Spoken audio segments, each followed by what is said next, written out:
Welcome to Raise Your Average, a hub for those who thrive on market insight, trends, and sagacious investment analysis. Co-hosting with me today is Mike Philbrick, CEO at Resolve Asset Management. Mike? Hey, great to be here. Sagacious, I got to get a thesaurus now.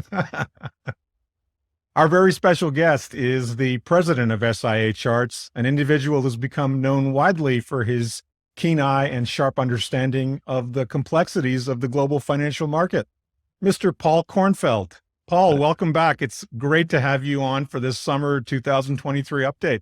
Yeah, thanks so much, Pierre. Thanks, Mike. It's great to be back and look forward to chatting with you guys and sharing some insights on what should we expect this summer? Where is it going to go? And what a crazy market. Yeah. I mean, the unexpected is now the expected, and the world is inside out and upside down, or is it? I guess you're going to walk us through some of the navigation techniques that SIA uses and helps financial professionals both guide their assets and the assets that they're managing. And I like making this a more regular piece because people can sort of start to put together the framework with which you kind of go through dissecting the market and providing some insights. So with that said, what do you got for us? Well, go ahead. Wait. I've got an introduction that I wrote just to preface so that you know what's coming up. Splice that in somewhere. In this episode, we'll delve into the vast array of critical market themes and take a deep dive into the most pressing issues of this summer 2023. First off, we're going to discuss the market spring rebirth, which is Paul's look at the geographic regions, both developed and emerging markets, through the lens of breadth in different market cap tiers, right down to sector participation. We'll also try to answer the question, is this a new dawn for global markets? Then we'll get on to the wall of worry markets have been climbing. And contrary to popular belief, these aren't necessarily a negative. We'll also touch on the timeless classic, the Dow Jones averages, and Dow theory for what signals they're providing.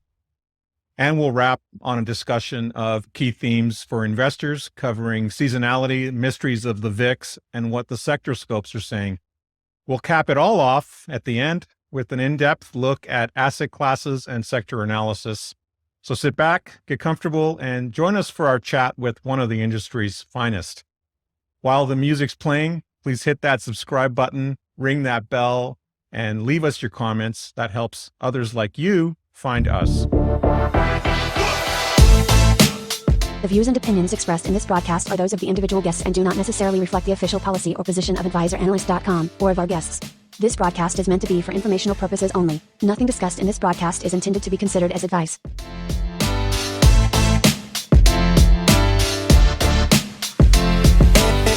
Paul, what's new with you? Welcome. And what's new with you at SIA Charts? Let me know if you can see this. Here we go. Our podcast today. Like in prior podcasts that we've done, there's usually fancy.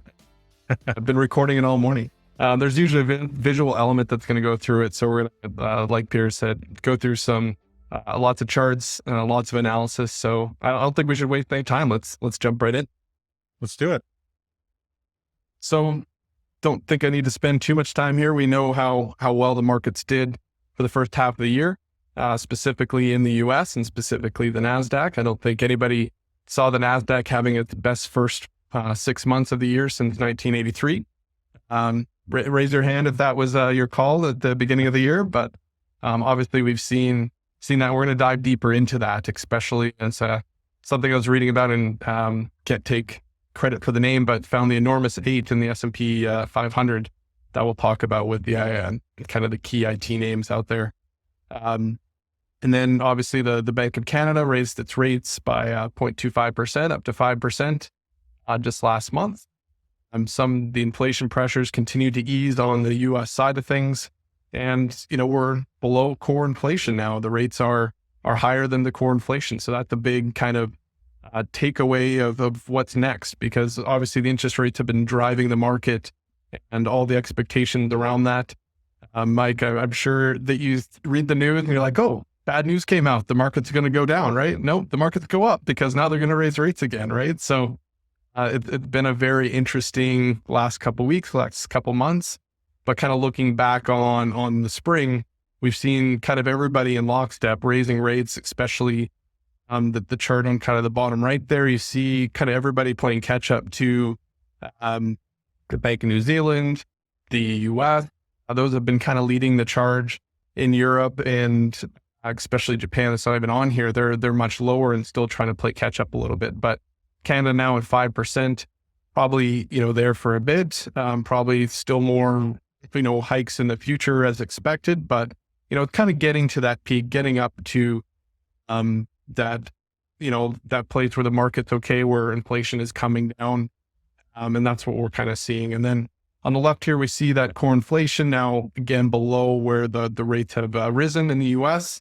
And that's usually a core number that people are looking at for those expectations going down. But you can still see hourly earnings are high.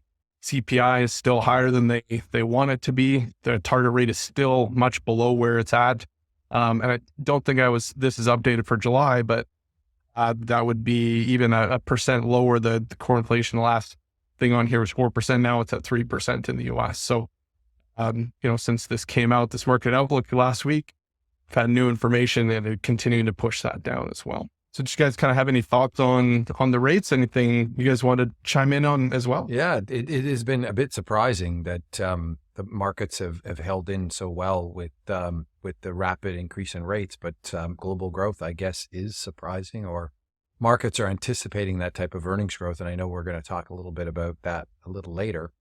It does cause me, pause, given the pretty significant returns we've had thus far. But, again, underneath the surface and the mega 8 or however you want to call it, there's a lot of stuff happening that needs that investors should be aware of, which I think we're going to cover. So I think it's very interesting what's going on. Yeah, absolutely. Do you think, Paul, that I just feel like whatever the Fed's telegraphing in its pressers has already been factored in long ago by the market, even though they're still talking about rate hikes. I mean, there were some that were expecting the Fed to pause, but the Fed's basically telegraphing maybe one or two more rate hikes, and the markets, sort of brush that off because the longer term expectation is that we're going to have a pause at some point. It's inevitable, right? Yep. It's just, whether it's a month or 2 or 3 from now, it doesn't seem to matter, and the market's just moving ahead. Yeah, it's been crazy for sure. Like, I don't think the question out there in the market so much is, are they going to raise rates, 1 or 2 more times? Like, that's almost insignificant compared to the question of when are they going to start reducing rates, right? That's when you start seeing the market potentially have much different expectations, where they're going to have to keep that in balance and in check. And that's still a little ways off, or maybe it's not as far off as we think, but we're still in the rising rate environment, and there's still heightened expectations coming up. And then we do have some slides here around the corner that will kind of put that into perspective, because that was one of the biggest takeaways in my research that I've seen is the expectations going forward are really going to be heightened towards the end of the year. And that's where, if we're just looking at the summer, it's kind of business as usual. There's, some seasonality and other things that are going to come into play. But after that, in the kind of fall, winter time period is where those expectations have now risen so much in the market that companies are really going to have to blow their earnings out of the water. And earnings season's already started, and so far so good actually in the US, but that's got to continue. So, you got to have a much different kind of outlook going forward versus where, if earnings have been suppressed lately, you can beat those earnings and then you look great. So I think we're coming up to a time period probably in the fall that's going to look much different. It's always interesting too, the way that the market in general has been hyper focused on when they're going to cut rates. And historically, that's not a particularly wonderful time to be investing.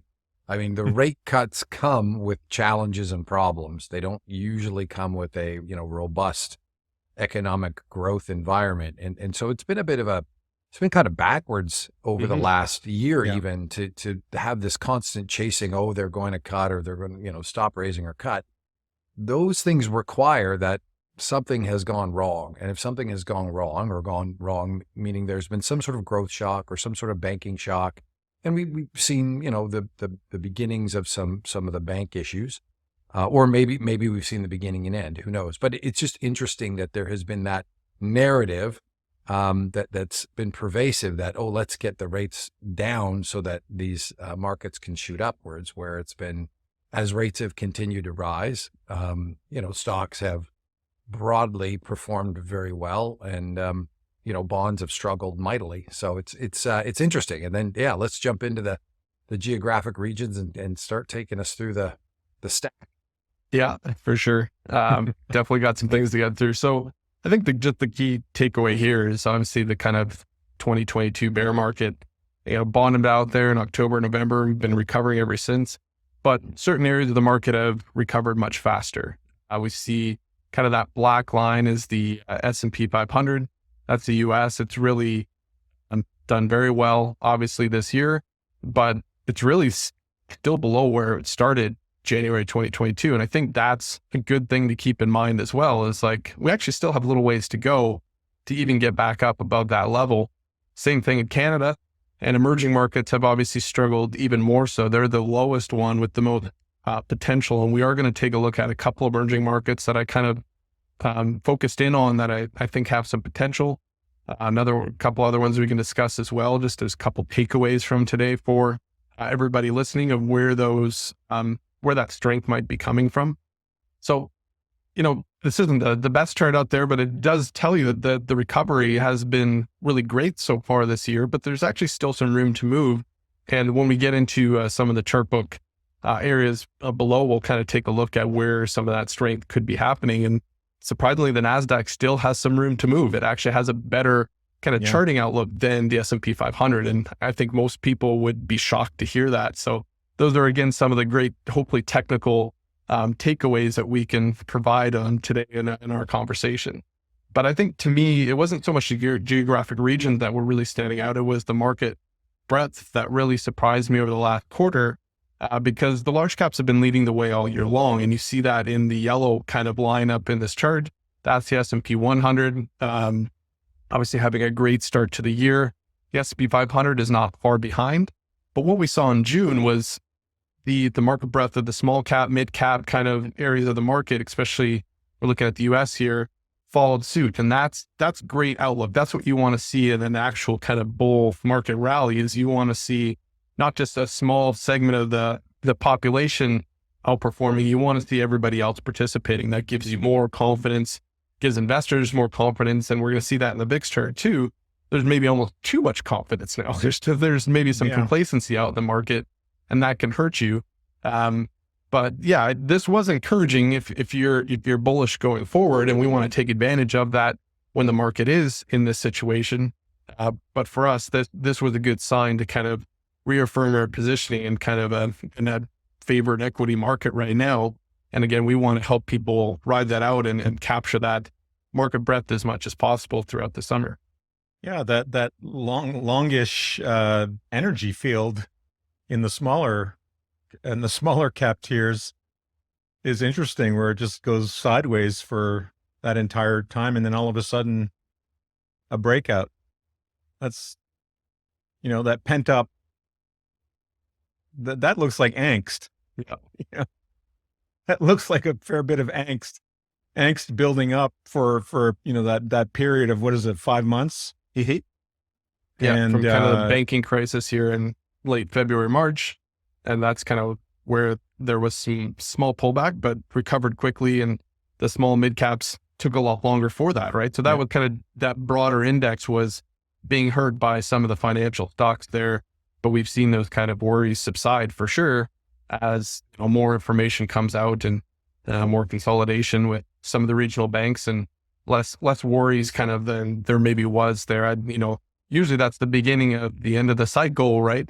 When banking crises start, but it actually has led to new market highs and new breadth indicators pointing in the positive direction. So that's not something I would have definitely expected if we had talked in mid-March when all that was happening. Yeah, there was that sudden shift in talking heads talking, just speaking about how market breadth was suddenly improving. It was widening beyond beyond the top 10 names. So interesting chart. Now, I think you'll find this one even interesting, though, more interesting, because I just talked about the breadth, including improving everywhere. So this is the enormous eight. This is the NVIDIAs, the Facebooks, the Amazons, Netflix, Teslas, Apples, Microsoft, and Google as kind of making up about 28.5% of the S&P 500, and even more of the S&P 100 if we looked at that. But they're the biggest percent stocks in some of them in the world, but definitely in the U.S. that are majority of the returns that you're seeing in those cap weighted indexes. So the last slide was those cap weighted indexes. It's not an equal weight. It's not anything like that, which would look much worse. But there is still that breadth problem, I would say, in the mega caps, because if you take all those out, the S&P 500 is only up 9% so far this year. And that was as of probably last week. So not calculating in maybe Friday's returns or the last couple of days. But that's a little bit more probably where we all expected it, right? 9%, 9 to 10% kind of return so far this year. That's actually in line with the small cap ETF. That's what's happening with the, I use the iShares IJR ETF. Again, they're basically the same. On this chart, the S&P 500 is double what the small cap area is. But if you take out these 8 companies that I've listed, they're actually the same return. So that's also, if you haven't been investing in these strong technology names, you're basically in a small cap ETF and kind of in line with the rest of the market. But that shows you the opposite side of what I just said. Yeah, even though the breadth has improved, it's still nowhere near kind of what we would like to see. And then obviously a lot of these are influenced by the artificial intelligence conversation and outlook there and heightened expectations going forward of what that's going to do to these companies. And a lot of these companies were beat up a lot last year, right? So some of them are just kind of making back, but now a lot of them are way past that and outperforming by a wide margin. So the enormous 8, whatever you want to call them, they're definitely been leading the market, and it isn't as broad as we all want it to be. But over the last month, that whole market has improved, and that's what gives us more encouragement here going forward. Wow. So kind of looking at, the last quarter, this is looking at the banking kind of stocks that we talked about. And for anybody listening to the podcast, what we're looking at is some of the regional banks and different ETFs in the regional areas. Also just the overall insurance and broker dealers. And what we've seen is some recovery, but there's still quite a ways to go. If we looked at the Canadian banks, they would basically, be flat as well, kind of at the top. And actually that's what the yellow or the gray background is showing. So very encouraging for the Canadian banking segment that really, they took a little bit of hit in end of March or kind of mid-March, just like everybody else did. But you can see the strength of the Canadian banking financial market is much different than the US. We don't really have the same regional bank structure. They're much different kind of liquidity requirements, all those kind of things. So again, it kind of puts it in perspective of where we are. There's not really a financial crisis from a banking standpoint in Canada, and really there isn't in the US. We've already started to see some of that recovery, and it still has a ways to go. But some of the major kind of insurance and areas have been doing much better. Some of the daily stock reports that we've been writing that are featured on Advisor Analyst have been insurance companies recently. I was looking at some breakout potential names within those sectors, right? Just recently. So again, there's potential opportunities there. Not too much kind of analysis here to go through. So the next slide is looking at the different Dow Jones averages. And really the major takeaway here, just to save time to get through some better stuff, is the transportation average was really on fire in June. While the utilities has continued to underperform, the green line there is the Dow Jones industrial average that everybody sees. Again, kind of going back to the beginning of the year, it's not up as much as the S&P there in the gray that's up around 15 to 18%, depending on which state you picked as your endpoint. But we've really seen the transports turn around, and the defensive ones have continued to be an underperforming area. Utilities are our lowest ranked sector, or bottom two in both Canada and the US, and an area we continue to stay away from. So obviously, if that cycle starts changing, we're going to see those defensive stocks, those defensive areas start ticking up.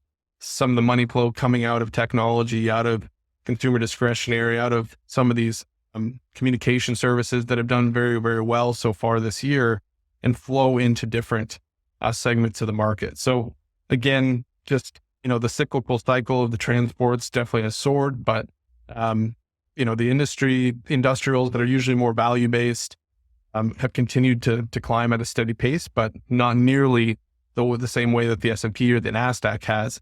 And we just looked at why. It's really that those small companies have been driving most of that market outperformance. So this is a chart here that you love. This is looking at the sector scopes, the flow into the markets. And this is getting a little worrisome for us when everything piles up on the right-hand side, which things are overbought. Those sectors are going to move back to the middle.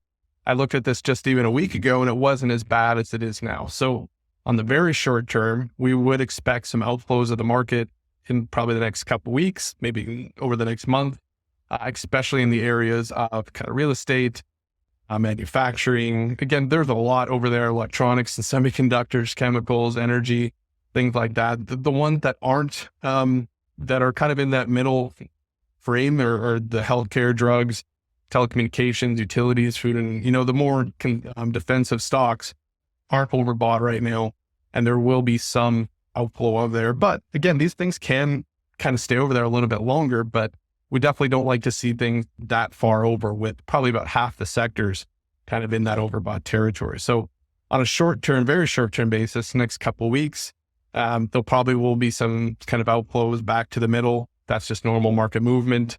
And when we look at the next slide here, which talks about the seasonality of the market, July is usually a positive month historically. The blue line there that you might see is the historical average over the last almost 40 years, since 1987, of the Dow Jones Industrial Average. Now, last year is depicted in the red, and this year so far, the S&P 500 is in the purple color. That just kind of shows you kind of where the averages have been and where the outliers.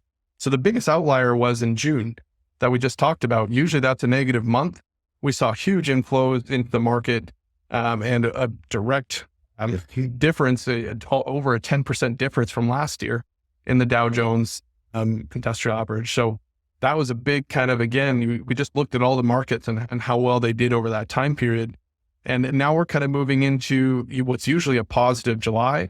And so far, so good. This is to July 7th. So if we updated it to July 17th, we would see even positive performance so far in July. But the thing to consider here is the next couple months. Historically, August and September are not positive months in the market. Historically, the last quarter of the year is a positive time for the market. And we saw that last year with extreme kind of moves up in October and November, and then kind of a tax loss harvesting in December to finish off the year. So, I love this chart because it does put in historically, we're not a seasonality kind of, company, and like we don't bet all our things in this basket, because historical averages are just that. They're averages. There's always outliers. However, I think it's very important to see where we are in the market. I think Pierre or Mark, you already touched on it in terms of, hey, what are we expecting for the rest of the summer? Well, I hope this chart kind of puts it in perspective. We just looked on the short term, how we're overbought, and the next 2 months historically are underperformers comparatively. So we're kind of saying that, we're still in a good equity market. Things are moving up, but also don't be surprised if you have an underperforming quarter, or just even a flat quarter, or a little bit slightly down. That's just kind of normal movement for this time of year. I think the big test is next quarter, when expectations will be heightened, things like that, is going to matter a lot more. Can we outperform the historical market averages, have a good, strong finish to the year? And then what does that mean going forward, right? So this summer is kind of a wait and see till, again, all the Fed and everything, there's less meetings, there's less of this stuff going on, less economic news. There's still earnings coming out over the next couple of weeks, but What do you guys think of the seasonality? Is this something that you Well, guys well, look at and consider? I think for quite some time, seasonality, um, like fundamentals, was very difficult to follow. Yep. And I'm not sure if it's changed, but I think that now that we have, now that we're in a period where rates matter again and inflation is an issue, and there's a lot more sensitivity to some of those seasonal movements than there was, say, 2 years ago, or farther back. I wanted to share an interesting note. Like Jared Dillon from the 10th Man and Dirt Nap, he had an interesting comment, and that was that we went from, first of all, he says, I think that stocks have peaked in the near term. I think that we could have a correction of 10 to 12%. That may not sound like much, but it will come as a surprise to a lot of people, and things will get pretty bumpy. We went from believing that inflation was undefeated to defeated in 9 months. He goes on, over that time, the stock market has rallied over 20%. There's a lot of complacency out there. It's the summer. People are having a good time. They don't see the need to hedge. People aren't doing a lot of thinking about how to insure against the downturn right now. And I think that sort of goes nicely with where I think you're going with this, Paul, which is that this is a time to start being cautious and start looking at how things might change very quickly if sentiment shifts. It won't take very much. And I think just coming back to seasonality, we certainly use seasonality throughout our investment suite across the various products and instruments. And what we found is it is different for different areas of the market. So seasonality isn't quite the same as in gold as it is in equities, et cetera. So that's something to be aware of when you're looking at indicators like this. And they are, let's say you have 20 years of indication of what seasonality is. That can still leave you with an outlier. Yep. As you mentioned. But what's interesting is it's about putting the little pebbles on the scale and sort of seeing where you fit. It should not be seasonality or any single indicator will have some weaknesses. So you want to build an ensemble. And I think that's, what you're doing here, Paul, is you're saying, hey, look, everything is over on the right side of the chart, suggesting that things are a little bit overbought and a little bit exuberant. We are coming into what might be, typically could be a weak seasonal patch. So, you've got your strategic asset allocation, your tactical and your dynamic. So in that little bit of dynamic, when you're thinking at the very edge of your trading principle, maybe you should be tightening up your risk levels, tightening up your stops, if you will, taking some small profits, putting some cash on the sideline. This is not an all or none proposition. Generally, sure. It looks like things are in the right direction, but it could get bumpy here for the next quarter. So it's just something, pebbles on the scale, weighing it all together, and then bringing that art to the science. So you've got a framework, and then you've got some indications of what's going on. So that's what is appealing to me. You're looking at this problem from several different viewpoints, and then realizing that it's not an all or none scenario. So far, so good. I think, I generally agree that the seasonality through the summer will be interesting to see. Right now it looks like it's tilted to having maybe a little bit more challenge than opportunity. That's not to say it's going to collapse, but keep going, because I think you've got some other thoughts on this as well. There's other pebbles that line up on the scale as well. So let's keep weighing this out. Yeah, it's a good time. Just to your point, Mike, it's a good time to think about rebalancing some of those high flyers. It's the old football analogy. Should we have the offense on the field? Should we have the defense on the field? Is it special teams? Are we down, with our backs against our end zone, or are we in scoring range? Are we in the 20-yard line of our opponent, or are we on our own 20-yard line? And those would change the calls you make. Right now, it sounds like offense is on the field, kind of looking like maybe midfield. Not too much to be concerned about, but the things can always go wrong. Absolutely. But let's keep going. Yeah, no, great points. And like you said, there is outliers, right? And those outliers can, be different from year to year. We saw it just in the last seasonality chart. But this is kind of looking overall, the S&P 500. the sentiment here is that things are going to change. I think that going forward, especially you see kind of this is from FactSet's earnings insight, that the quarter four is going to have much higher earnings expectations. And this quarter, it's really kind of flatlined, but still much different than what quarter two was. So that's why I kind of pointed out that I think quarter four is where we're going to see really where the market is going from there. Are we at kind of peak kind of Fed rate increases? Are we at the seasonality kind of that we've seen historically? Or are we going to have maybe again an outlier kind of finish to the year where it's going to be harder to outperform those expectations? This summer we might just be fine as companies continue to outperform, and so far so good in the earnings season. But this kind of gives me a little pause as well, another pebble to consider as we go forward here, even in a kind of a pause the equity environment. And the next slide kind of breaks this earnings expectations down by sector. And so, there's some interesting kind of tidbits here as well. So the kind of middle of the road there is kind of the overall average of the S&P 500 at about 8% that we just looked at for the last quarter of the year. But where it's really heightened expectations comes from four sectors. Communication services all the way up at 36%, followed by utilities at 26%, consumer discretionary at 21%, and then information technology at 12%. So a couple takeaways for me here is information technology has been the best performing sector by far to start the year. And it actually doesn't have unrealistic, huge expectations going forward because people still see the value of these tech companies and kind of that potential of all companies moving towards more AI, more tech kind of going forward. I'm very shocked to see utilities, and I'd love to get your thoughts here of how heightened their expectations are at 26% and why such a defensive sector would have such high expectations compared to some of the other ones that are having great start to the years, with the exception of utilities. Well, I think utilities fall under that. Two things would be my guess. One is the capital flows, i.e. it's boring.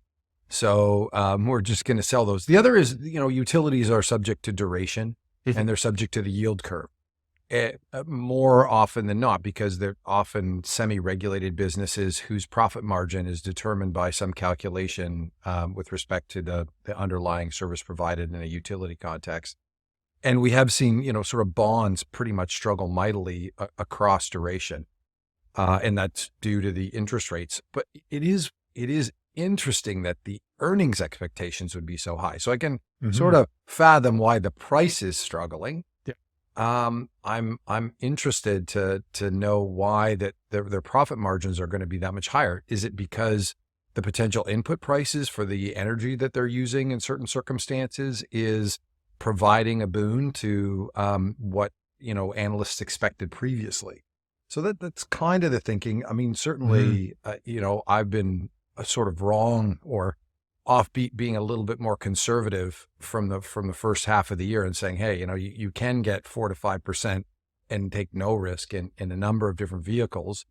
And with volatility higher, it's something that you should consider across your portfolio, just to make sure that you are in a zone of volatility where you can tolerate the drawdowns. We all know that if you get your portfolio too volatile and then find yourself in a drawdown and then react to that drawdown, you crystallize the risk and you don't really get the return. So you always want to be constantly aware of your total portfolio volatility, and with the correlation of bonds and stocks a little bit higher lately. So that's something that, I've probably been a little bit wrong on. It's not an all or none bet, but it's something that, you want to make sure you're managing risk through the portfolio at the same time as you're allocating to the sectors. But it really is, I agree, it's something that would be worth a little bit more digging. For sure.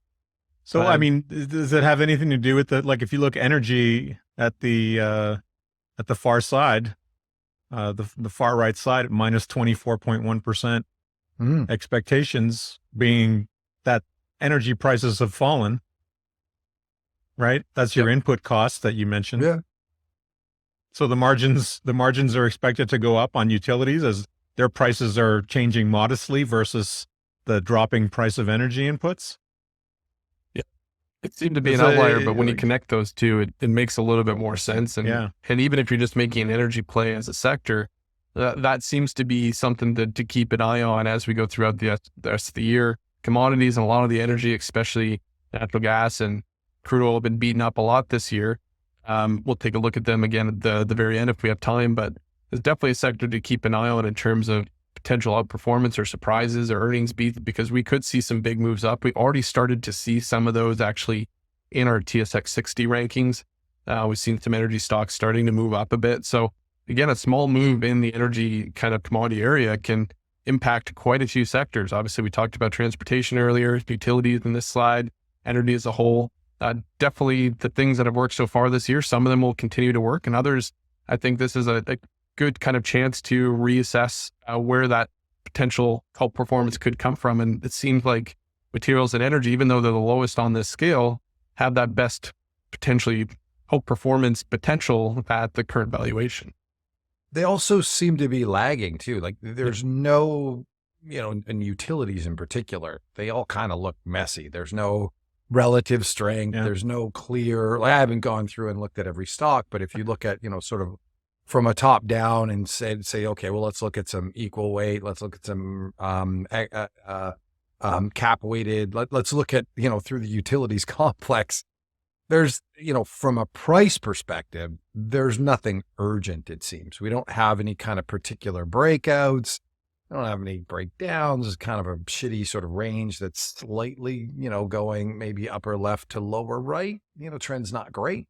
Yeah. But, I think that's where you want to have one of your eyeballs tuned, because those things change. And if you look at, XLB as an example in sort of that materials, that's the US ticker, it's got this nice kind of range, and there is some potential buy points to watch for in that area that as things evolve that might cause one to venture into an exposure. And then within that area, actually there is a very diverse set of sort of different types of equities that are having different performance characteristics. So there are some of the equity constituents within the XLB that are at new highs, quite substantial new highs, which is the fund flows, right? Where's money going? Yeah. And when money goes someplace and it leaves, let's say it's leaving utilities in this case and going to, technology, as we looked at earlier on your graphs, you see that in the manifestation of the charts. So it's really interesting. There's definitely some things to keep an eye on, and some risk to manage for sure. Perfect. Yeah, I just pulled up that chart as you're talking about it. Sorry, it's a little late, but exactly what you're talking about. Sorry, Pierre, did you have some comments on No, this? it's thought provoking. There's so many complexities and moving parts to consider. Do you have any thoughts, Paul, from the perspective of Q1 2024 and the earnings expectations? Because I suppose, the markets are looking forward 1 or 2 quarters, which over this season is going to translate into, Q1 2024 and Q2 2024 as we move into the end of the year. And that's where, if you look at Yardini, he's coming in, probably half of what the estimates are for growth anyway, on earnings for that quarter. So I think estimates are around $60. Okay. And he's coming in at 57, percentage wise and change. Anyway, I don't know. I mean, I wonder if that's the ship that you're alluding to as well. As we get into the next quarter, we're going to stop looking at Q4. We're going to start looking at Q1 and Q2, and those comps are a little harder.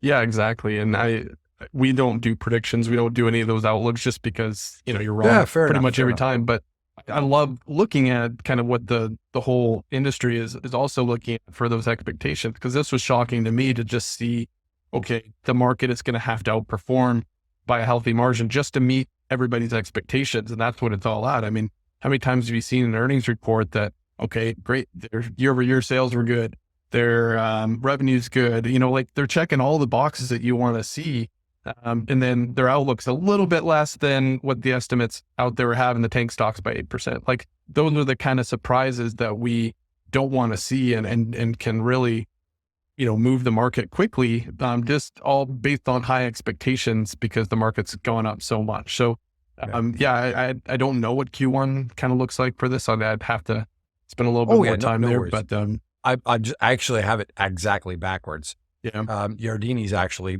more bullish, and the consensus is less bullish. But it's interesting.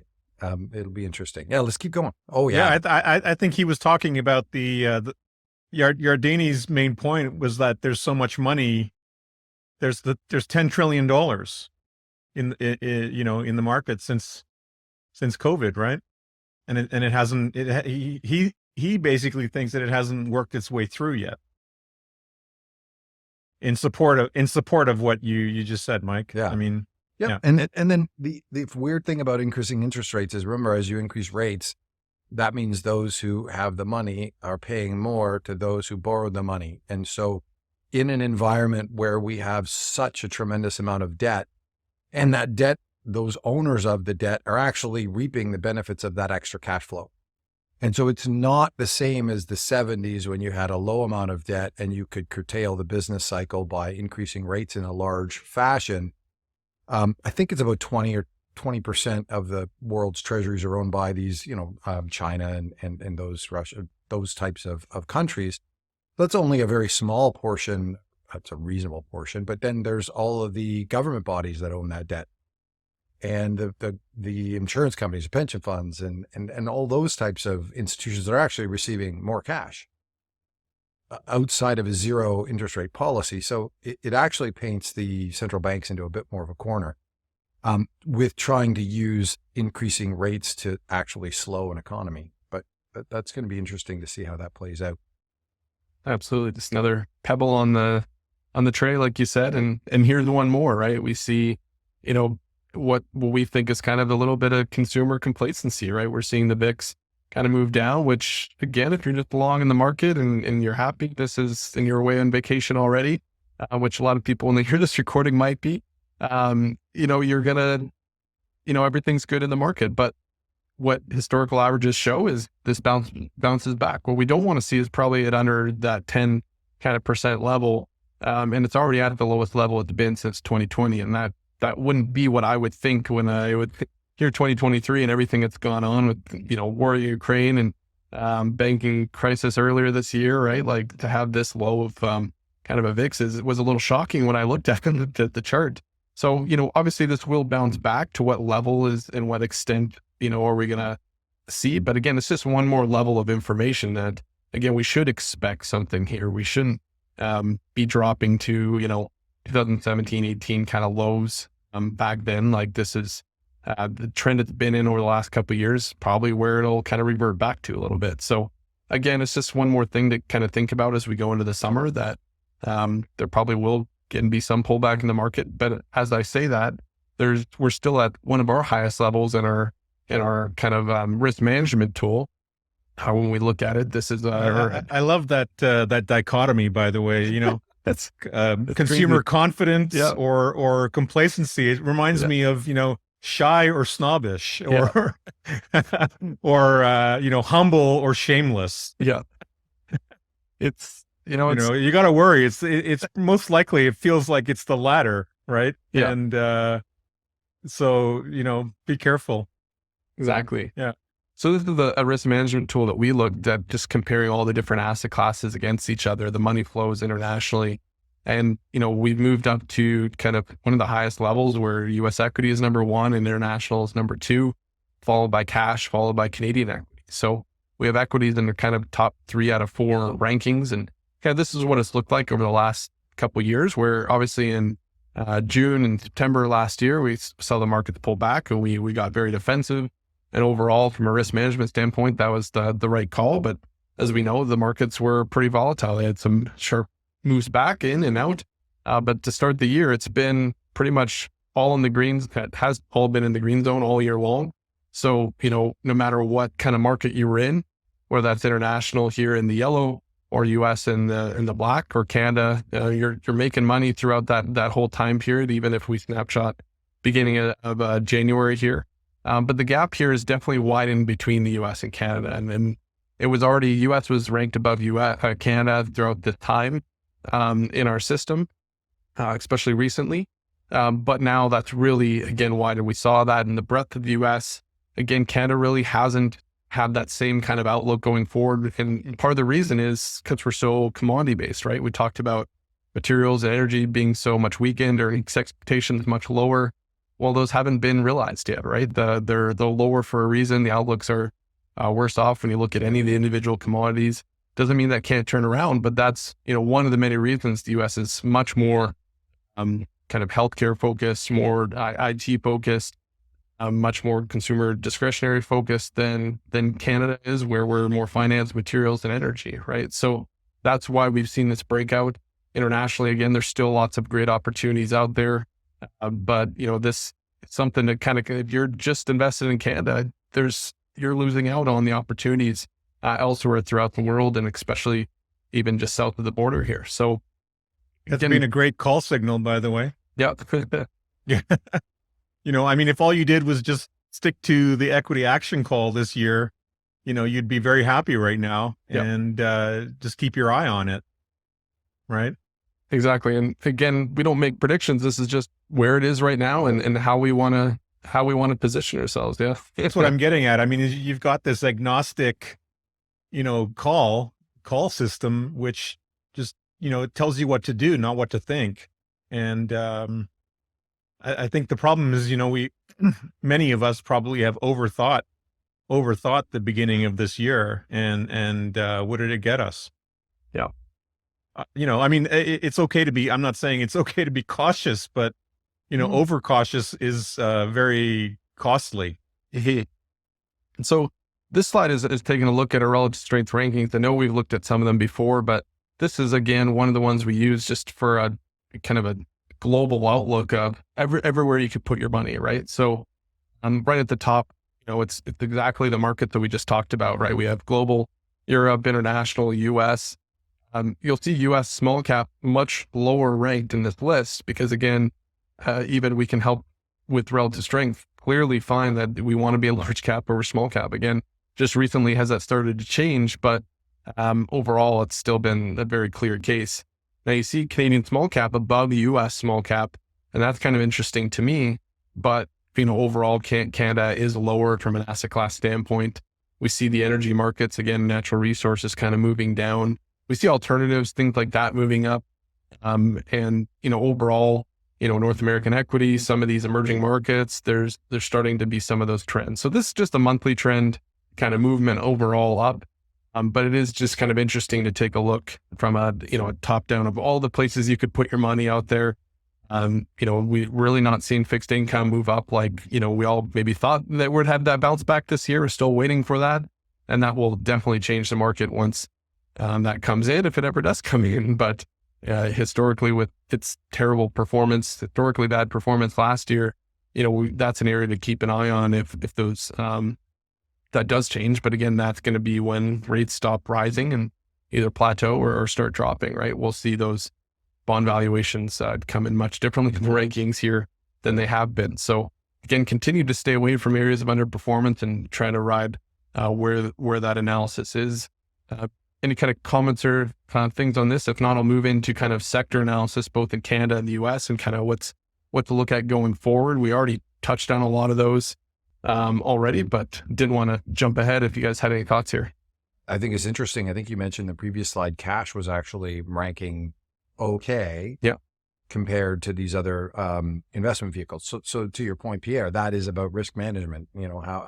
If I can get a 5% or 4% yield with no volatility in the portfolio, how much should I be having a little bit more cash? Or it's a different equation than the previous decade, right? The previous decade was I got zero or I could go invest. Yeah. Now I can actually get a yield, whatever it is, between 3 and 5%, depending on how you want to look at it in sort of less than 1 year paper.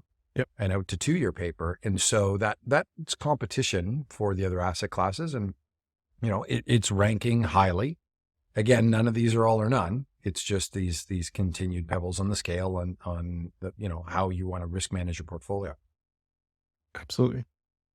So thought I'd take the next kind of 2 minutes to look at okay, what Canada look like going forward over the next kind of month, next quarter. We talked about information technology. It's going to be number one on both markets. And down at the bottom, we see utilities, we see healthcare, we see real estate. Again, healthcare is so small in Canada that we are seeing big monthly performance. But again, that's mostly because of a takeover and performance of one stock with BHC. So again, it's different on the US side with actually higher, but then it's more well-rounded as a sector. But again, we see the biggest move up has been financials, just some of that recovery. And also, I think Canadian financials are positioned very well. It's at a BMO conference just last week, and they were very bullish on financials as a whole in a sector. And I agree with a lot of their points, right? There is definitely some opportunities there to keep an eye on, and it's moving up in our rankings into the top kind of half. And something that, the banks have been very steady, very, like you said, they're making those spreads no matter what the rates are, right? So, who was bullish on financials? Belsky? Well, he's bullish on everything. I was listening to portfolio managers, Alfred Lee and Matt. I can't say his last name, starts with an M, and then Chris as well. So a lot of their PMs. Peaks. Yeah. Great conference, great information. And what were the thoughts on loan loss provision? So I mean, that's probably the real estate market and those types of challenges are the things I would, having lived through the 90s with the banks, post the early 90s savings and loan, which then bled into some things in Canada, which were quite challenging for, almost a decade for banks with, sort of constant loan loss provisions coming in greater than expected. Is there any commentary on that? Yeah, they did talk about it briefly. Don't remember all their conversation around it, but they did mention it as okay, because I think one of the questions from the audience was along that. And they basically said that like, hey, it kind of came in as expected. So even with the loan loss kind of provisions coming in, and it's kind of part of their analysis, and they're just underperforming in other areas of their business, right? Like their asset management, its growth, and on the other side of it, the institutional, the bond side, the trading side. I think it's just making up for any of the other aspects of the economy right now that obviously could change, but it wasn't a concern, and it didn't come up as a red flag from them. Kind of going forward, but doesn't mean it's not a consideration, right? No, absolutely. Expectations are on point with expectations, and exactly. It's the expectations that matter. The expectations that get priced in. It's if they are realized, on expectation, then there shouldn't be any price change at all. Yeah. It's if they come in better or worse than expectations that you have an adjustment in price. So it'll be interesting to see. Maybe that's built in, and that's why the stocks have languished, or been flat. Over the last sort of 6 months or so.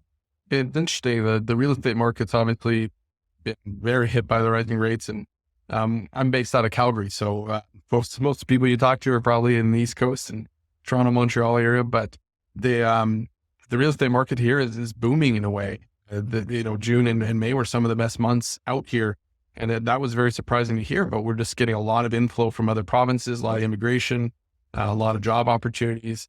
So the housing market's booming is the wrong word, but it's increasing, it's rising as opposed to other areas of Canada. So it's kind of that offset, right? Like there's always an area about performance that we want to help you find. And even within the real estate market, you can see that in Canada and in the US, we kind of look at it. Again, no surprise what the top names are. Consumer discretionary has been very strong, obviously over the last quarter, last months. And guess what's down there at the bottom? Utilities, real estate, financials is much lower on the US side, but we can see some of that recovery that we looked at earlier. And energy continues to kind of underperform so far. But we just talked about those expectations going forward. It could be an area to keep an eye on too. So again, hopefully some great takeaways for people that are listening and watching. Again, definitely check out the YouTube video if you haven't, because there'll be a lot of great slides in here with lots of great information visually that you can see a little bit better than hearing it just on the podcast. So if I'm not doing a good enough job explaining it over the podcast, just Pierre, just remind me as we go on. No, here. You're doing great. Yeah. So I thought I would pause here and get your guys' insight. I definitely had some more information I could go through from a more technical perspective. And this is looking at the charts and kind of some takeaways from each one of them. But this is starting to get pretty technical using point figure charts. So again, I'm happy to explain even what one of these charts look like and why we use it. And then, maybe just for sake of time, we can highlight a couple from each segment. I definitely want to talk about the S&P 500 and Nasdaq of those potential growth opportunities there and some of the international markets. And then again, look at the, some of the weakness of the commodity charts to finish off. But how are we doing on time? How do you guys want to kind of go forward here? Let's do it. I think everyone's going to be excited it. about the major indices and things like that. Okay, perfect. So just real quick, what we do here at SI Charts is we look at point and figure charts and we use comparison charts to compare different asset classes, different sectors, different investments against each other. What we're going to look at here in the next kind of 15, 20 minutes, just individual charts, because it still helps us understand the money flow that's happening, that supply and demand relationship. So every X that you see on a chart represents a certain percent move. In this case, we're looking at a 4X of currency, US dollar versus Canadian dollar. So every X on this chart represents a 1% move, and every O on the chart represents a 1% negative move. So some of the other charts we'll look at, like crude oil down the road, you might see a 3 in the top right-hand corner. So every X in that box is going to represent a 3% move. And we use that just to kind of match the volatility of the stock or index or Forex or future that we're looking at, just to give us a better outlook. So this chart is looking at kind of last 14, 15 years. And we're really seeing the Canadian or US dollar come off. This is also going to affect the gold chart that we look at here in a little bit too. But what this is kind of giving us is some points that we might expect the price to move down to and either pause and rebound from, or just to points of kind of interest. So our first support level that we talk about, which is that green line, is at 128.93. And kind of what that means is we would expect that price to pause there, because 5 or 6 times in the past history of just the last 14 years, it's had trouble going through that level, and that kind of prior resistance is now turning into support. So that's kind of, we're only expecting a 1% move down till it holds and potentially kind of reverses from there, just based on normal price movement. And then also, if it fails to hold at that level, we provide another support level at 125 to kind of let you know, okay, it probably, if it fails here, it's going to continue moving down another 3%. And this is another kind of short-term price objective to look at. On the opposite side, you see those red lines, those are resistance lines.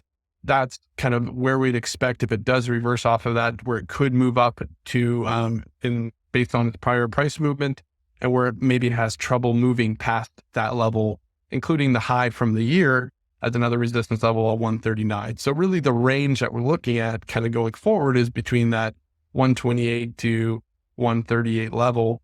Yeah, we're not making predictions. We're just trying to help understand kind of where it is. And we have other scores and indicators to help understand that, the short-term outlook has weakened from a 7 to a 4 on our levels. And so again, it's not very bullish going forward for the US dollar, but obviously there's lots of things that come into play. So that's kind of how to read this chart. The next ones I'll move through a little bit faster. And then please just interject if you guys have any other thoughts on the dollar or kind of things going forward here too. I think it's really interesting just to observe some of the time expansions and compressions that take place in the charting, because you're not paying attention to time as you are, like the focus Correct. is on the price activity. And so when you see these long periods of where like you can see at the bottom, the time scale is sometimes it's wider, sometimes it's narrower. Yep. That's very interesting. And then your observation too, that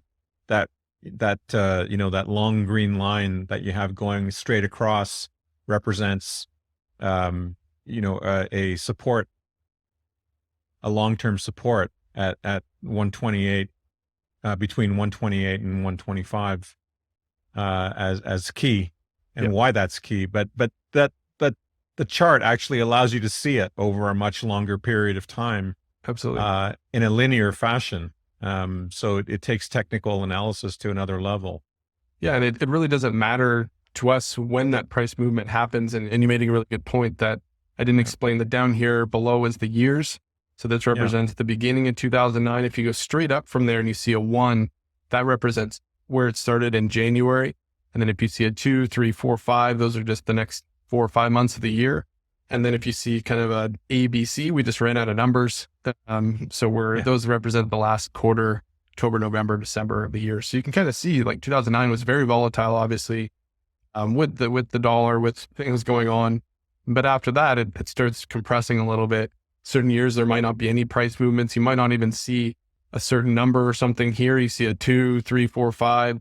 Kind of, where's the 6? Well, it was hidden. Nothing happened in that month prior. So you're not going to find it on the chart because the 7 overlaps on top of it. So it really just maps what actually matters, which is price movement, which is that supply and demand relationship between the two. Now, currency is a currency pair. It's a little bit different. Looking at kind of fixed income, the 20-year on the US side, it's been very range bound. And that's kind of the main takeaway from here. Just looked at this today because I was expecting it to maybe break out. This to us is a very, whatever breakout happens, it's going to be substantial. And that's the main takeaway from this. Right now, it's showing some weakness. Right now, it's been very range bound between 108 and down the lower side, 96. And it's just been bouncing back all year. So once it does break out, we usually see bigger moves when that consolidation, it's all like a spring, right? Like you kind of push that spring together and then it's going to explode one way. Not every time, but you look back historically and you see, okay, periods of consolidation and then big moves down and then even a bigger move back up. Consolidation, move up, right? So we're seeing that where it is right now. And again, we're not making predictions of where it's going to go, but based on the current trend, we'll see if it retests its low and moves back down or if this is where it jumps off of kind of going forward. Again, lots of things going on with the fixed income market. Yeah. But, that's why I like putting this into perspective and why, we look back, we'll look ahead, if we do this again next quarter, we can look back on this chart and say, okay, we knew that they was about to explode one way or the other, or maybe it's just continuing to be range bound and we have the same analysis at a quarter from now, right? So these are the charts that we look at every day, not every day, but almost every day that we're looking at for analysis on a weekly, monthly basis to provide value and kind of what actually matters, what should we be looking at. So it's interesting. Just to add to that, sure. We recently spoke to Hugh Hendry, and he actually referred to TLT as a coiled spring. Yep. Just to exactly. Echo what you just said. I mean, it's rhyming with what you said, but seeing the price activity oscillate, in that range right now, it's almost as though, people are investors, markets are winding up for something. Exactly. Getting ready for the melt up. Or meltdown. Meltdown. We'll see. That's an interesting one, the tilts. Yeah. These next two slides, what I want to do is kind of compare them because obviously the US has done very well this year. It's our number one asset class in our rankings. It's had especially the Nasdaq side, it's done even better. But right now where we're at is there's another kind of 4% move. So now every X or O in this chart is a 2% move. So when you see kind of an X move up, potentially a little bit higher, these are, again, and Brian Belsky from the BMO conference has a much different viewpoint of this. I think he was 5,300 or something he was calling. I don't quote me on that, but much more bullish there based on different criteria. But all we're trying to do here is just, hey, what's our upside? And what we see is about an 8% upside towards its prior high at 48, 45, which historically any prior high is a significant level of resistance. It's a very hard one to move above because you have to say, hey, the market's in a better place than ever been historically from all these valuations.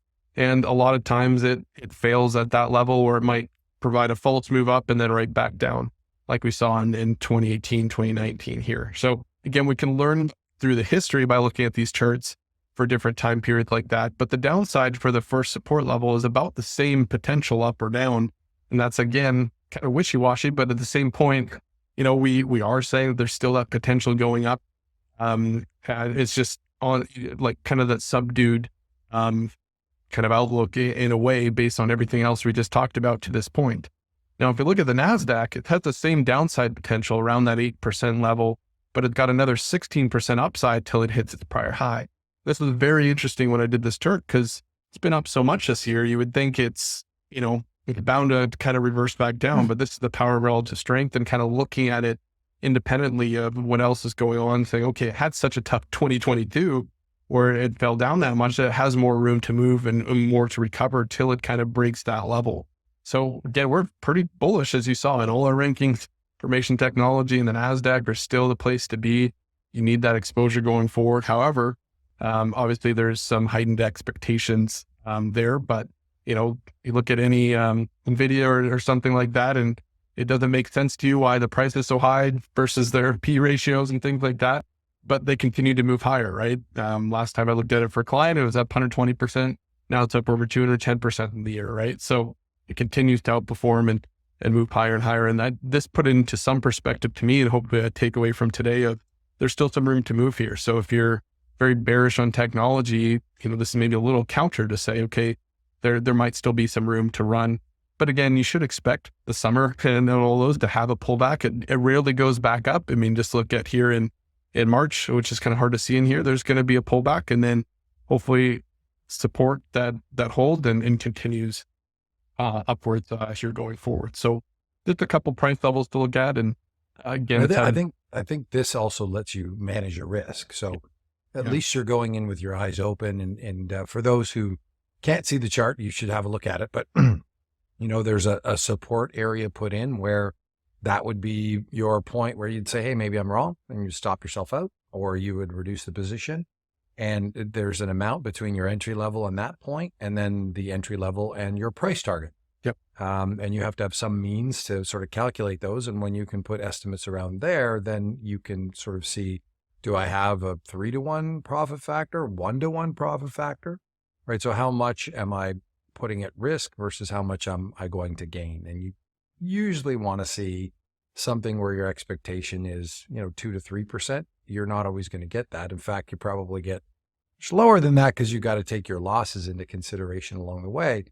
But that framework of, sizing the position, looking at the potential downside and the potential upside is what can create, I think, a tremendous amount of value when managing portfolios. Jesus, that 2020 run is just crazy. Yep. Like, look at that. It's just straight up. It's one X after another. Well, you want to see something like that, throw Bitcoin on there. Yeah. Yeah. X's for days. Yeah. And a lot of it was right after that, right? Yes. Yes. They come in bunches. And then again, I mean, just to the same point, like look at the run of X's this year, right? I mean, if you go to the far right and you see that's that string of X's. Yep. And I think something else to be just mindful of if we haven't explained it. So each box is 2%. Yeah. And it's a 3-box reversal chart. Correct. So Yep. you do have to have 3 boxes to reverse the current sort of trend. So in the Nasdaq sense, you would be looking at, sort of a 6% drawback to put O's in charge, or that downward pressure in charge versus the X's in the upward pressure. And so that, again, it takes away a lot of the noise, if you will, to try and clarify the direction, the support levels, and things like that. So the point and figure methodology does a wonderful job of, I think, clarifying, reducing the noise. And it's okay that your estimates are going to be wrong, right? If we're looking at the Nasdaq and we said, okay, support's at 12,000 and the target's at 15 and change, those are just estimates. You're just going into the game with a game plan. You don't know what's going to happen when, they blow the whistle and kick the ball off. But you know where you are in the field, the percentage chance you have on this play, and you run the play. Sometimes you get sacked, sometimes you get a touchdown. But again, it gives you a framework for which you can look through and have a game plan, which I think is incredibly important. Yeah, great point about the short term or the 3-box reversal. That's exactly what we're doing to eliminate the short term noise. So again, that's one of the strengths of the point and figure market. If you look at Candlestick, HLC line, just any basic chart out there, and there's nothing wrong with that either, but there is a lot of noise in that chart, especially if really there's nothing that happened. A point and figure chart for a cash product is very boring usually because it just kind of goes flat and there's nothing, no movement there. The value is when you compare that cash to something like this, where you can see different time periods that, yeah, you want to be in that. So, yeah, there's value and there's disadvantages on any kind of charting system. But, one of the things that visually, you can do in here is hopefully see some of those upsides and those levels in a little different kind of view, especially when you look at a longer term view. Most of these charts we're looking at like 10 years of history, right? Sometimes more, Right. sometimes less based on their volatility, but it puts that into perspective. We have to learn from history, but we don't want to over rely on it either. This is the Russell 2000s. So we're looking at much more of the US breadth. You can see how much noisier this chart is and how much more range bound. We don't see that big move up in X's that we just looked at recently, at least. We still see it 2020, of course. But over the last couple of years, it's been nothing but kind of back and forth. Is this a spring ready to unload? I don't think so, to the same level we looked at the TLT, because there's some significant resistance right above. And maybe again, since I've annotated this a week ago, there might've been a move up. I don't know, but again, there's not a lot of upside. There's a lot of resistance levels that kind of has to get through. It's not as bullish of a looking chart than some of the other ones we've looked at. Doesn't mean there's still not potential there. And you see this big green line kind of showing the overall trend of the chart just overall. We don't factor that in too much, but it's just, again, another viewpoint and kind of 45-degree angle of overall that the trend that you would like to see and that move up. And it does provide a little bit of support kind of at these different levels. Even more so, again, you usually see it kind of bouncing off of those levels on its move up over time. So if we see a move back down below it, it might kind of historically average right around there as we move forward. It's an uptrend, but it's a grinder, isn't it? I mean, Yeah. I you think just got to be patient with that and just let it be, just like Rip Van Winkle on that thing, because well, back to 14, 15, and you're still sort of marginally above the levels. And we talked here about this now looking at Canada, the Canadian chart, and then the S&P TSX Composite Index. And again, not as bullish of a looking chart, right? We're very range bound. We're kind of bouncing back between 150 to 21, 140, right? Kind of back and forth. A little bit weaker of an S-Max, which is our kind of short-term outlook score. Again, with energy and materials kind of underperforming commodities, as a general, like we would rather be in the US over Canada. If that's one takeaway from what you're listening today, you can kind of see it in the charts visually, and anybody that looks at those charts would kind of be like, yeah, why am I over betting on Canada here when, the US and the Nasdaq just have potentially more opportunity going forward. Now, all this could change. Obviously charts change every day. But from a long-term perspective, most of the things that we're looking at here today are kind of a 6 to 18 month outlook.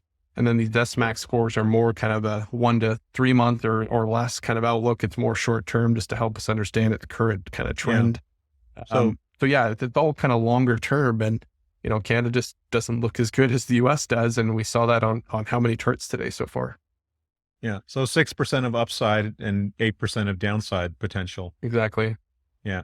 So not something I'm betting my life savings on right now. However, the international side looks a little bit better. Again, still that 6% downside. Most of the charts you see here today will have that kind of, 6 to 8% downside. That's just kind of how we measure our first support level based on a 3-box reversal.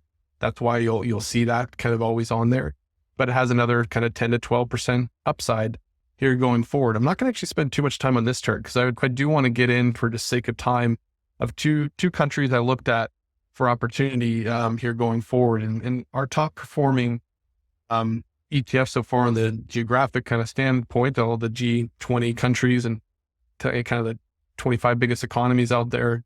Argentina is at the top of our list right now from a relative strength standpoint. And this chart is at new all-time highs and has continued to push new all-time highs here going forward. They're well known for their resources, which is kind of almost counterproductive of what we just were talking about, how that's been underappreciated. Those sectors have been up, but they're a powerhouse right now in South America and agriculture, energy, metals and mining, manufacturing, and they just continue to outperform.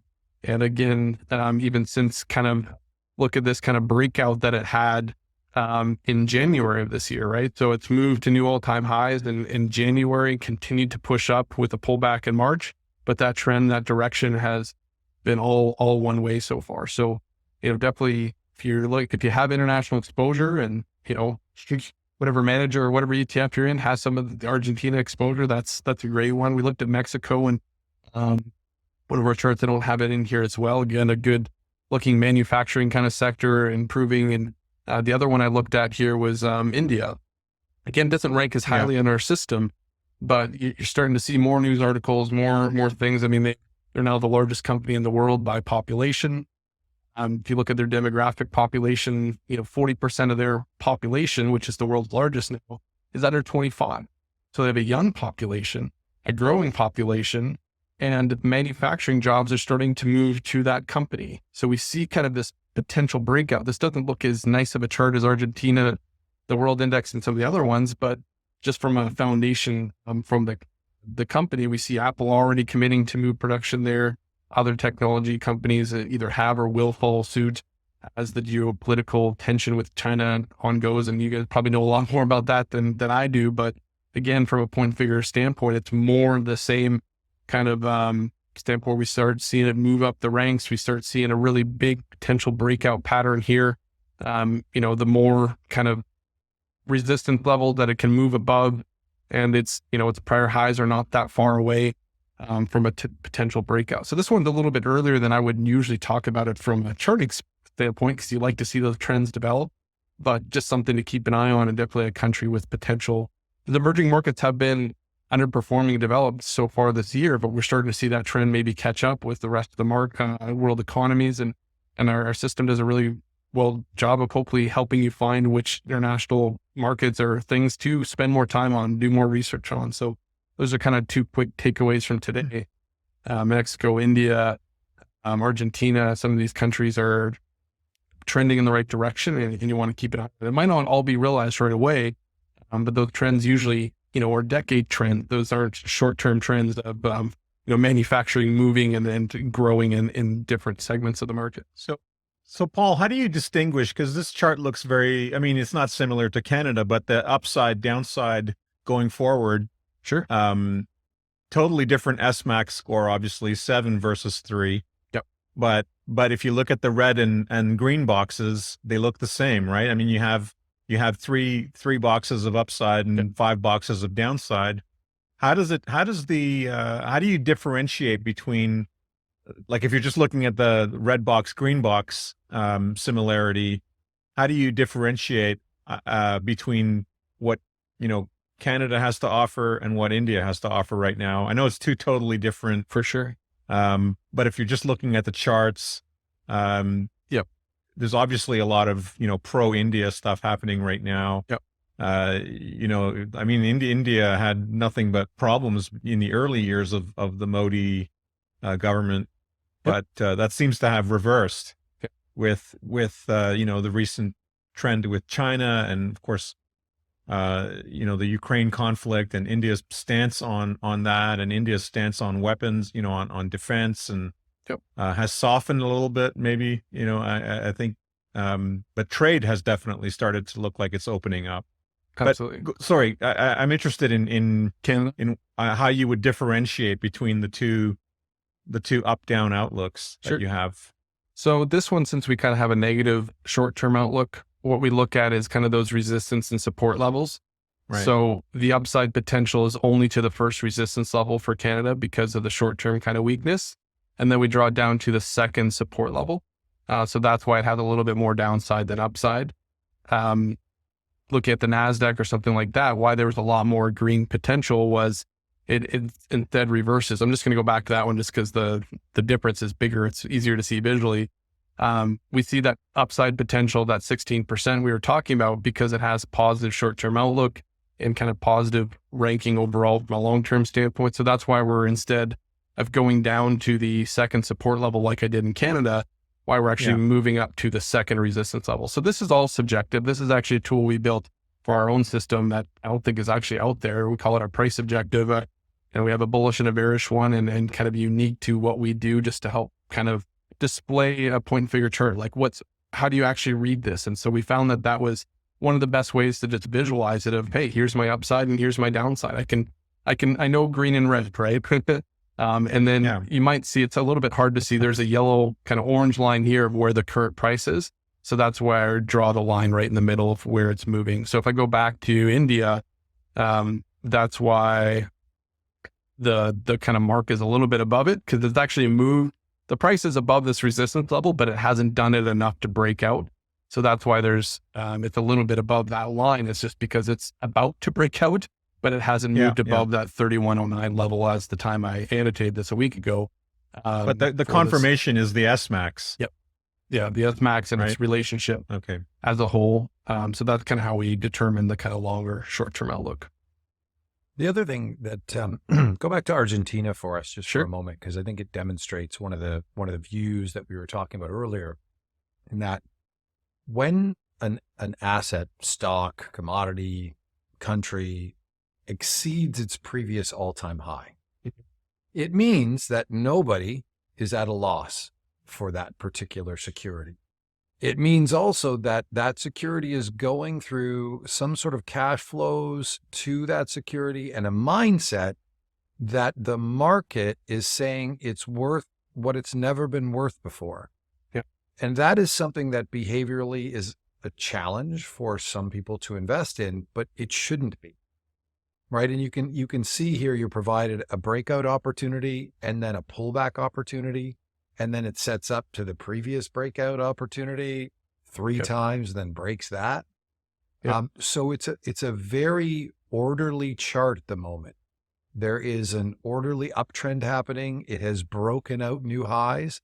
So something like Argentina and Mexico, to me, and India, all 3 of these names are from a we're going to make up a narrative to match the story we're seeing. So I'm going to make up the narrative that this is a reshoring and a re-engineering of supply chains to countries that are closer, both geographically and closer aligned with interests of the West, firstly. And then secondly, that are less aligned or less vulnerable to the influence of China and the military buildup that's going on there, whether we're talking everything from semiconductors to lithium. And so when you see this type of pattern, like in Argentina, where you have a clear and concise breakout and pullback, you've got a lot of opportunities to put risk management in. Now, at the moment, would you put on a full position?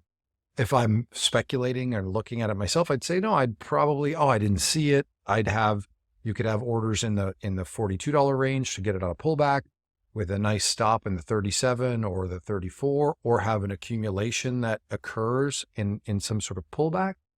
But you've got a fundamental story there that also jives with a school of fish. It's not just one fish. It's not just Argentina. It's Argentina and Mexico and India.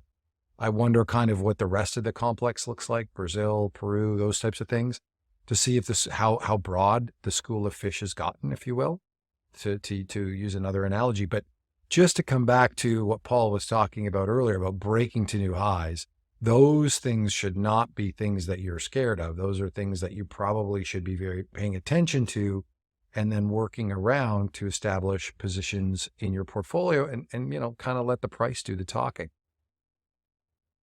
Absolutely. It's very interesting. I mean, the last time we talked, the talk of the town was France, right? And now, since then, I mean, there's been this significant breakout in Argentina. And again, if you were paying attention to the various signals that you'd get from, SIA charts, you'd be able to identify that. But if you were just going along, the traditional, following, traditional local and American news, you might have completely missed that boat.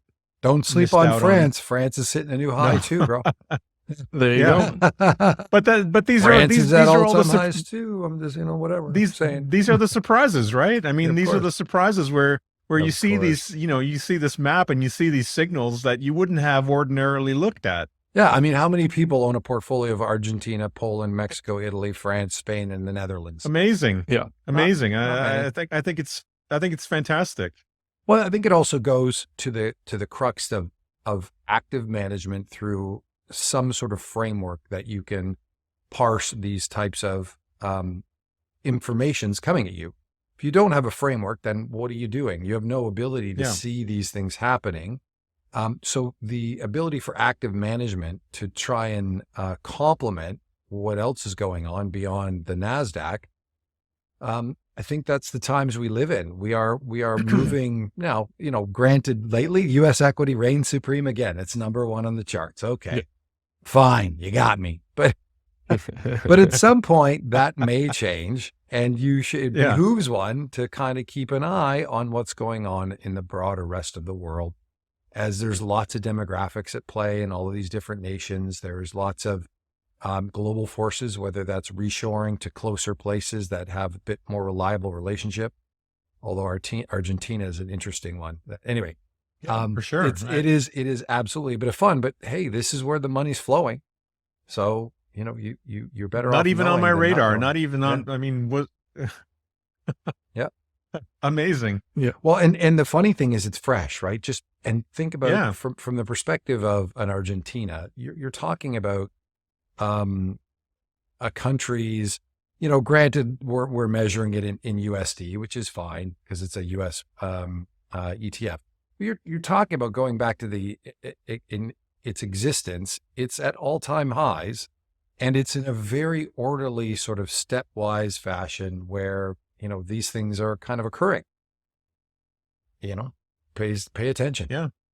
Hey, to your point, Mike, your question about the other fish in the, Yep. what was Brazil in the teens, and Peru is in the teens as well? Yeah. Mid-teens? Yeah. Right. And then there's Not the too US. shabby. There's the US right there at 15%. So, Yeah. as much as everyone, and then you got Peru and Japan. Japan's Mexico? something that, What's Mexico? we've been, it's up there number 3. Mexico's number another 3. surprise. Yeah. Number 3. Well, FLMX, flummox. it actually makes sense though. It does make sense. FLMX. If I'm you- flummoxed Yeah. by Mexico. If you think about the reshoring and the flow of capital. Yeah. It's an interesting area that I think, most people are not going to be aware of, and build in differentiated. So what we have is dispersion. We have a set of outcomes Yeah. that is a bit different than the last decade. And so we have greater dispersion across all of these asset classes, countries, and things like that. So if you're an active manager and you're constantly going through your deck regularly, you're seeing things happen in real time. Are they all going to work? No, they're not. But you're putting your opportunity of success in your favor if you believe in trend and relative strength and those types of things, which is kind of generally the factor that is trying to be harnessed, I think, using these methodologies. So, I mean, it's meaningful to know. Absolutely. Kind of just to finish off the conversation here. Oh God, not crude oil. Yeah, Look at oil. it. It's Oh, terrible. I don't know how much more time, but maybe we can go pretty fast through this. Sure. But, crude oil Go for it. is pretty, obviously been on this downward trend all year long, but it seems to be actually like holding at this 65, kind of 66 level throughout the year. And definitely that trading range between 66, 83, obviously it's back up even higher than this is displaying as of today. But still overall, it's been dragging versus every other commodity and the place to be for the most part. But definitely a forecasting, and then most forecasts that you read out there are going to have a much higher price forecast by the end of the year. You can read whichever one you want, but they're usually in the 80s, between high 70s and 80s. So again, that kind of lines up with what we're seeing. But again, when that breakdown, if that breakdown does happen, it could, again, looks like there's a little bit more support, but if I drew another one below this, it would be much lower. It'd be at 50, right? So that's the kind of downward potential that we could see. I threw in gold here as well because it's, again, pretty similar to that US dollar chart that we looked at. Continues to pull back, continues to weaken. If we look at the SMX score, it's probably changed since this as well, and continues to kind of move towards, this level. So, when it was retesting, this is a good example of, again, you talked about it, Mike, as well, of like when things are moving to new highs, and this was approaching it. Yeah, not quite the 2020 level of worry or fear, but it moved right off of this and then pulled right back down. It was almost could have put money on it, right? Like it was just how these charts, especially commodities, seem to really work well with point figure charting, which is interesting. And so we're seeing it tested at that 1900 level. And if it breaks through that again, we're looking at another $1,000, move, which is another 10% down to that 1808 kind of level. So again, just putting a little bit in perspective of that's the kind of potential where we could see going downwards. Copper is not too much. Going back. This is but I think it's fascinating because again, pebbles on the scale. So you've got oil downtrend. Yeah. Well, what does that mean? Are we global strength? Is the global economy humming along? It's kind of interesting. So the transport's breaking out, but oil is breaking down. And we've had intervention by the Saudis cutting production and whatnot to try and hold in this price level, which is an interesting pebble to think about as we decide where it goes on the scale. Then you've got gold. I had lots of contentious arguments with folks in the beginning part of this year where you're having major banks, not major, you're having pretty major banks fail. You're having systemic financial events, yet gold couldn't break out. I know. And several people were saying it's broken out. And I'm like, that's not it hasn't. Maybe I'm being a little bit pedantic, but when you need to see the new high, a 1x new high is fine. And you've got to walk that, do I take a position early? Do I take it on the first breakout and add? Do I wait till it has a substantial breakout? All of these things, bringing the art into the science of it, but it didn't. And I kept trying to say to people, it hasn't. And we have a set of circumstances where one would expect, or one could fathom that probably should force a new high. And when it didn't, that's a kind of thing where you tilt your head and say, well, I guess it's back to the drawing board for a little while on gold. I mean, it does set up the next new high at that, 2100 level, whatever it is. But that will be an even better breakout at that point down the road, if and when it occurs. But it's one of those things where, being patient, trying not to guess the completion of the pattern beforehand is, something to consider. You can do that. Absolutely. You can do it all the ways. There's all kinds of recipes. You just, make sure you have your risk tolerance, on each trade, calibrated. But, gold's one thing. And then we've got oil and copper you're going through.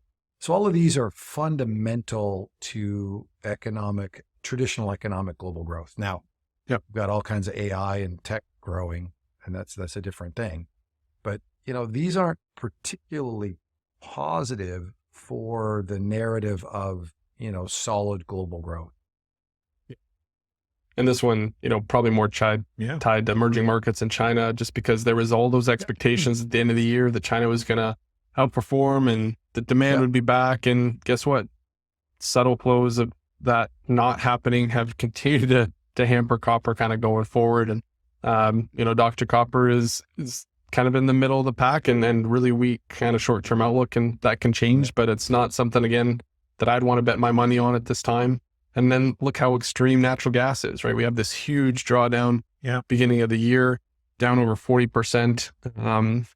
Year to date. And that even with a big upwards move in June and into July, right? Again, you can see this kind of bounce back and forth, range bound. Now there is some elements that look like it's going to help it move back above this level at some point here, including a little bit hotter summer on record, El Nino, I think. Don't quote me on that. Forecast and hotter days, kind of more AC, more demand there. And also, the Dutch announcing closing their largest gas field in Europe is going to affect supply here going forward. So, there is some things here in the short term to potentially see this bounce back, but it's still an area that's drastically underperformed.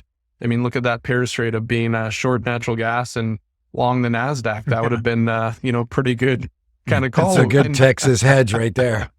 Exactly. So, but those are the things that, maybe it seemed obvious in the long run, but at the same time, there's these signals breaking down. If you would have looked at this level right here at 515, once it broke down below that, you're talking about all the way down at 360, all the way down here, even further as kind of what could happen. And that's what did happen. We wouldn't have necessarily predicted that extreme either, but commodities tend to have a little bit more extreme kind of moving. Where did your Paul, where did your signal come in to exit from natural gas? Do you have anything on that, or? Yeah. Let me pull it up Yeah. here. Just curious, just so people can understand that, Sure. that, that signal was put out by you, or, by SIA charts. Oh, absolutely. I mean, I think it's also very, very important to point out that natural gas should probably only be traded by very, very professional traders. You're talking about an asset class with a vol of infinity almost. If you think Bitcoin and shitcoins have some volatility, let me introduce you to natty gas. Because it is an insane asset class. So just as a warning for everybody. I just want to see for posterity if it's I absolutely get that. It's all good. But you're absolutely right, Mike. It's crazy. So here's our ranking of natural gas, where it's only now moved into the green all year long into November, when it was at 628. And so that's even before that breakdown that I talked about at 515. It was in the red zone of our commodity report, which is probably the cleanest way to show that we didn't like it. And then even that was a brief period between, 670 and dropping right back out at 628. So brief period of potential, and then, unbiasedly got out of it at 628, saved all that drawdown all the way to $2. And again, that's just based on comparing other areas of commodities, other futures contracts against each other. And we'd rather be in cocoa and oats and cattle. Mike, Mike, that's pretty awesome too, right? Look at that. I mean, you have all the contracts that you can analyze. Don't I know it? Hey, it was the Mocha Java trade. We did well on coffee, cocoa, and sugar this year. Changing a little bit, but all good. Yeah. Though, this is hard to understand for most normal advisors or clientele out there. So, one of the things we've tried to do is simplify commodities into just a basic commodity strategy. So we created this commodity model, and maybe this is where I'll finish off. I don't really have anything else prepared. And I know we've been talking a while, like we usually do. So hopefully this loads in a couple seconds. But it's just a kind of a basic, hey, what if I had some commodity exposure and just looked at it 4 times a year? So we created this ETF commodity model. And again, I think we're in sugar. I think we're in, some of these ones that you might not always be in, but has very low vol and just tries to outperform, the overall commodity market. Something's going on, so won't be able to quite show it here today, but let me refresh. Well, that's amazing. I think it's amazing that you also have the futures contracts in your available in your tool. Yep. So, for anyone who wants to look at, what any given commodity is doing, it's right there. I mean, I know, you already covered it by showing, some of the charting on gas and gold and oil, crude oil, but it's great to be able to, make a connection between the stocks, the mutual funds, the ETFs, and the actual underlying components. Yeah. So I think that wraps up pretty much our summer outlook. Lots to hopefully nibble on, and as Mike said, like a couple pebbles to think about and help analyze kind of where we go going forward. Obviously the summer is, ripe with opportunities, but also we want to be a little subdued, a little cautious going forward. And I kind of think the headwinds are going to meet us in the last quarter of the year. So it'd be interesting to maybe do this again for the kind of last quarter, Q4. What's our outlook there going forward? How did this analysis we talked about today come to fruition, or some major changes that obviously happen all the time? I like how we covered, the most loved assets and the most hated all in the same discussion, because, if you want to know where the most hated assets are, we just covered it. Yeah. Right.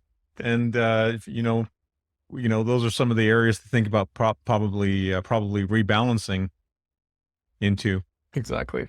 Taking some money off the big winners table and putting them over to some of the biggest losers. At the very least, I mean, something to consider. Absolutely. Yeah. And expanding the Paul, winners. Argentina, baby. There you go. Let's go. That was the big. I think that was the big surprise of our conversation was Argentina, just and Mexico and India are probably some of the, the underdogs that people haven't been paying attention to. Yeah, developed Europe has been at all. Yeah, exactly. Developed Europe has been strong, but some of these other countries, I mean, it's been under the radar. You don't hear about them on the daily news. Not at all. I mean, India, yeah, but Argentina hasn't really. I haven't heard it. I mean, Mike, Argentina, I have not heard. I mean, Japan, some of the developed Yeah. Europe. What's so interesting is that, we talk about those often as just places that you can achieve diversification, slightly different business model, slightly different economic sensitivities, and just gets met with generally very deaf ears because it is either the big eight or the US or, some sort of Canadian bank, oil and gas combination. But outside of market cap weighted indices and things like that. But this is the, I think it's worth the extra work in, especially now with increased dispersion across a number of asset classes, both geographically and then across the asset classes themselves, whether that's stocks, commodities, currencies, bonds. There's a lot going on. And it's not, it's not your 2010 to 2020 market. There is much more going on under the surface that you need to be aware of, and the dispersion offers opportunity for outperformance. And so have a framework to be able to dissect that and position yourself for that as we go through. I think that is key message for everybody at this time. Always a pleasure connecting, Paul. Look forward to next quarter too. And Pierre, you guys, that was a lot of fun. Yeah, thanks so much for Enjoyed your guys' that, insight. Paul. Thank you. That was a really great conversation. I think there was tons of takeaways and food for thought here. Perfect. Tricky time. And make sure, should we have Paul do a thing on where, SIA charts and all that stuff, blah, blah, blah. Yeah. Paul, where can people find you? Where can people find SIA charts?